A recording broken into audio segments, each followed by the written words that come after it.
శ్రీమాత్రే నమః. ఓం శ్రీ గురుభ్యో నమః. నమస్తే అండి, నేను మీ రామకృష్ణ హాన్, ఆస్ట్రో న్యూమరాలజీని. అందరూ ఎలా ఉన్నారు? నేను చెప్తున్నటువంటి రాశులకు అదృష్టం అనేది బుల్ రన్గా మారనుంది. అంటే వారు చేస్తున్నటువంటి ప్రతి పనిలో విజయంని వారు సొంతం చేసుకోబోతున్నారు. మరి ఏ రాశులకు అదృష్టం కలుగుతుంది, వారి జీవన విధానం ఏ విధంగా ఉంటుంది, వారి వివాహం ఏంటి, వారి వ్యాపారం ఏంటి, వారి చదువు ఏంటి, వాళ్ళ ఆరోగ్య స్థితిగతులు ఏంటి, ఈరోజు మనం క్షుణ్ణంగా పరిశీలన చేసుకుందాం. నేను చెప్తున్నటువంటి రాశుల అదృష్టము అంచనాలను మించి దాటి అభివృద్ధిలోకి రాబోతున్నారు. దాంట్లో కన్యా రాశి వారు ఒక పాత్ర అయితే, తులారాశి వారిది ఒక పాత్ర, మేషరాశి వారిది ఒక పాత్ర, సింహరాశి వారిది ఒక పాత్రగా చెప్పుకోవచ్చు. ఓవరాల్గా చూస్తే వీరి జాతకంలో ఎంతో ఒక గొప్ప మార్పును వారు దక్కించుకోబోతున్నారు. అంటే ఇప్పుడు మనం ఒక టైం రావాలని చూస్తున్నాం, ఏం చేసినా ఫెయిల్ అవుతుంటాయి. ఉదాహరణకి ఇప్పుడు ఈ 4 రాశులలో పుట్టినటువంటి వారు వివాహం చేసుకుందాం అనుకున్నారు అనుకోండి, వాళ్ళకు నచ్చిన అమ్మాయి వీళ్ళకు నచ్చదు, వీళ్ళకు నచ్చితే వాళ్ళకు నచ్చదు, అట్లా సంబంధాలు విడిపోవడం జరుగుతుంది. దాన్ని మనసులో స్ట్రెస్గా భరించి బాధపడుతూ ఉంటారు. ఆ సంబంధం అయితే బాగుండు, అయ్యో మిస్ అయిపోయింది అని బాధ చాలా ఎక్కువగా వర్ణాతీతంగా బాధపడుతూ ఉంటారు. అది మన కర్మానుసారంగా జరుగుతుందండి. నేను పదే నేను చాలా మందికి నేను చెప్పేది ఏంటంటే, జీవిత కాలంలో ఒక్కసారి మీ పేరుని 360 డిగ్రీల కోణంలో కనుక మీ పేరును సరి చేసుకుంటే ఏదైనా కూడా మీ మంచికి జరుగుతుందండి. ఏదైనా ఒక సంబంధం పోయినా కూడా దానికంటే దాని తాత సంబంధం వచ్చేస్తుంది.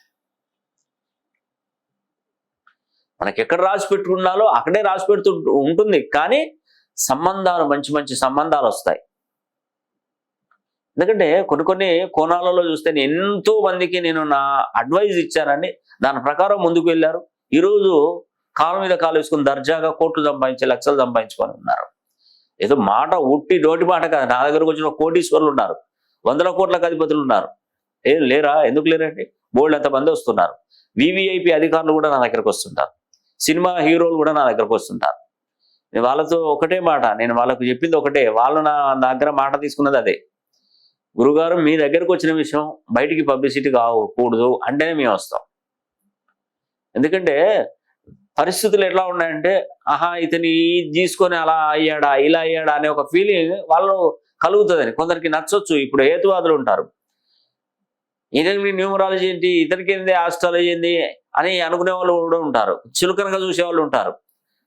అంటే అలా కాకుండా మనకు అవసరం లేదు. ఇప్పుడు నా దగ్గరకు వచ్చారు కరెక్షన్ తీసుకోవడానికి, బాగుపడ్డారు, నాకెందుకండి ఇప్పుడు నాకు పబ్లిసిటీ చేసుకునే అవసరం లేదు కదా. నాకెందుకండి పబ్లిసిటీ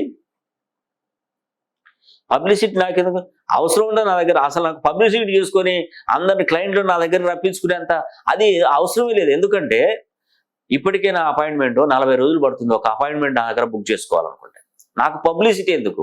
మౌత్ పబ్లిసిటీ చాలదా? ఇప్పుడు ఒకతని బాగుపడ్డారు, ఒకతను మొన్న అదే అడిగాడు క్వశ్చన్, గురుగారు ఇప్పుడు మీతో మాట్లాడుతున్నాను, మళ్ళీ 40 రోజులు పడుతుంది ఇంకో అపాయింట్మెంట్ కావాలంటే, తనకి ఏమైనా తగ్గే మార్గం లేదా అంటే నేను అతనికి అదే చెప్పాను. మీకు ఇప్పుడు నువ్వు నా దగ్గర కరెక్షన్ చేసుకున్నావు, చూపించుకుంటున్నావు, నీకు ఆటోమేటిక్గా నీకు బాగు జరుగుతుంది, నీకు మంచి జరుగుతుంది, నువ్వు సంపాదించుకుంటావు, ఉన్నతంగా బ్రతుకుతావు, హ్యాపీగా ఉంటావు, జాబ్ వస్తుంది, వివాహం జరుగుతుంది, ఉద్యోగం భద్రత కలుగుతుంది, అన్ని విధాలుగా ఉన్నప్పుడు నువ్వు ఏం చేస్తావు అంటే, నువ్వు మంచిని నీ మనసులో ఆగబట్టుకోలేవు, దీన్ని ఏమంటారంటే ఆపుకోలేవు, నీ మనసులో ఆపుకోలేవు.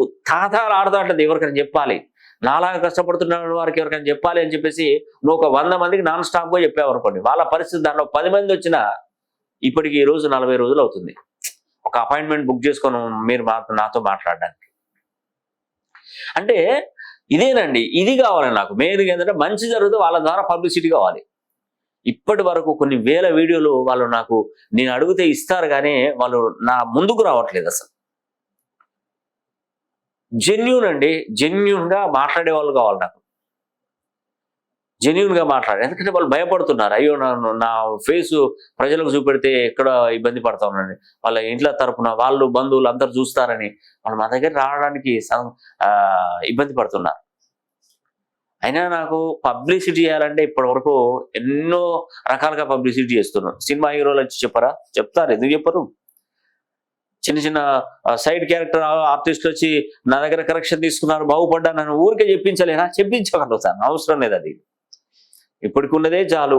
ఇంకా నా జీవితం ఏంటంటే నేను కొంతవరకే చూస్తున్నాను. చాలా మందికి అందలేకపోతుంది నా యొక్క కరెక్షన్స్, చాలా మంది తీసుకోలేకపోతున్నారు. ఎందుకంటే వాళ్ళకి టైం సరిపోకనో, వాళ్ళు నా ప్రోగ్రామ్స్ చూడకనో ఇబ్బంది పడిన వాళ్ళు చాలా మంది ఉంటారు. కాబట్టి అనేది ఏంటంటే పబ్లిసిటీకి మనం దూరంగా ఉందాం. మంచి జరుగుతుందండి, 100% మంచి జరుగుతుంది, దానిలో ఎటువంటి సందేహం లేదు.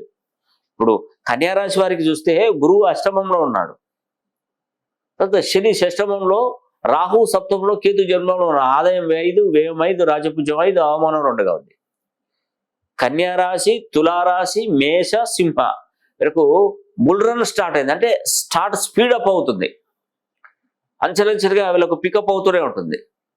అందుకే నేను చెప్పేది ఏంటంటే ఒక్కసారైనా ఈ 5 రాశులలో, ఈ 4 రాశులలో పుట్టినటువంటి వారు వారి పేరులో ఉన్నటువంటి సంఖ్యాబలాన్ని 270 డిగ్రీల కోణం నుండి 360 డిగ్రీల కోణంలో కనుక పేరును మార్చుకోగలిగితే వారి జన్మ ధన్యమైపోతుంది. ఎస్, వారు చరిత్రకు ఎక్కుతారండి. ఒక విధంగా చెప్పాలంటే మనం ఎప్పుడు కూడా అయ్యో నాకు ఈ ప్రాబ్లం ఉంది, ఆ ప్రాబ్లం ఉంది కూడా ఎప్పుడు డిస్టర్బ్ కాకూడదు. మనిషికే వస్తాయి కష్టాలు, మానవునికే వస్తాయి కష్టాలు. ఎవరు ఒక విధంగా చెప్పాలంటే ఇది ఏదో మామూలు విషయం కాదు. ఇప్పుడు ఒక రాయిని తీసుకొని ఎన్ని ఉలి దెబ్బలు కొడితే అది ఒక విగ్రహంగా మారి ఆ ఉలి దెబ్బలను ఓర్చుకొని సేవలు అందుకుంటుందండి. చూడండి, అంటే కష్టపడింది ఏది నోట్లో చేతిలో ముద్ద నోట్లోకి రాదు. కష్టపడాలి, కంపల్సరీ కష్టపడాలి. నువ్వు జాతకాలను నమ్ముకొని కూర్చుంటే, న్యూమరాలజీని నమ్ముకొని కూర్చుంటే, భగవంతుని నమ్ముకొని కూర్చుంటే నీ జీవితం ముందుకు సాగదు. నువ్వు కష్టపడాలి. అలా కష్టపడినటువంటి వాడికి ఆ భగవంతుడైనా పంచభూతాలైనా సహకరిస్తాయి. ఒక దుర్మార్గుణ్ణి అదే దుర్మార్గ పనులు చేసుకుంటూ కోట్లు సంపాదించమని చెప్తామా? చెప్పలేము. మంచి మార్గాన్ని నడుచుకుంటూ కోట్లు సంపాదించమని భగవంతుడు ఆశీస్సులు ఇస్తాడు. అంతేగాని నేను ఆస్ట్రాలజీలో చూయించుకున్నాను, న్యూమరాలజీలో చూయించుకున్నాను, భగవంతులను మొక్కుతున్నాను, కానీ నా జీవితం ఎప్పుడు మారలేదని అది మూర్ఖత్వం కింద లెక్క. కష్టపడాలి, 100% మీరు వర్క్ చేయండి, సాధ్యమైనంత వరకు వర్క్ చేయండి. ఇప్పటికీ మీరు నేను అనుకుంటా నేను ఏదో సుఖంగా ఉంటున్నాను, ఈ కరెక్షన్ నేను చేసే హార్డ్ వర్క్ నేను చేస్తున్నాను. రాత్రి 12, 1 గంట వరకు విదేశాలలో ఉన్నటువంటి వారు కూడా కాల్స్ మాట్లాడుతున్నారు. దీంతో పాటు యావత్ భారతదేశం మొత్తం కూడా స్థల పురాలను తెలుసుకొని అక్కడ నా పాదం మోపుతున్నాను, అక్కడ ఉన్నటువంటి శక్తులు తీసుకుంటున్నాను, సంగ్రహిస్తున్నాను శక్తులను. ఆ స్థల పురాణాన్ని విని అక్కడ నా పాదం మోపి అక్కడ ఉన్నటువంటి ఆ దివ్య శక్తులను నేను రిసీవ్ చేసుకోవడం జరుగుతుంది. ప్రతిదీ నేను చక్కగా నేను హార్డ్ వర్క్ చేస్తూనే ఉన్నాను. నిజంగా ఎంతో సంతోషంగా ఉంటుందండి. లైఫ్ అంటే ఇంత మధురంగా ఉంటుందా? దేని దానికి ఇటు ఆరోగ్యాన్ని కాపాడుకోవాలి. నిద్రలు ఉండవు నాకు అసలు. నాకు నిద్ర కనీసం ఒక 3-4 గంటలు పడుకుంటే మహా ఎక్కువ. అలా అని చెప్పేసి మళ్ళీ యోగా ధ్యానం చేసుకోవాలి. ఎందుకంటే బాడీ రీఛార్జ్ కావాలి కదా. మీతో ఇంత స్టాండర్డ్గా మంచి మాట్లాడాలంటే నాలో ఓపిక, సత్వం ఉండాలి కదా.